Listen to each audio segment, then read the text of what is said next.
Hello everyone, welcome to my channel.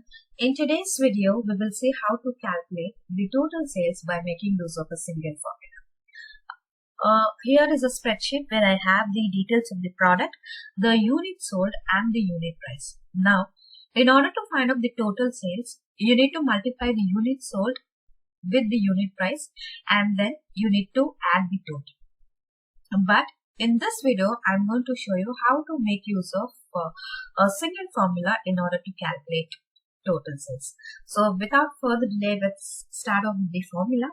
In order to do that, I'll start off with equal sign and then press tab key so that the parenthesis gets open. This is the unit sold into, and this is the unit price. That's it. Close the parenthesis, but if you just press enter, this formula will not work. In order to get this formula to be worked, you need to press Ctrl Shift and enter.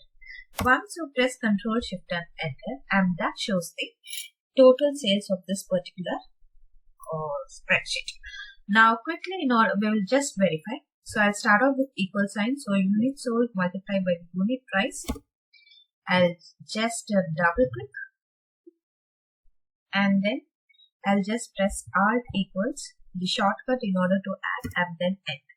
So here you can see the answer is 18,000. And that concludes this video. If you're watching my channel for the first time, do not forget to subscribe to my channel. Also click on the bell icon for further updates.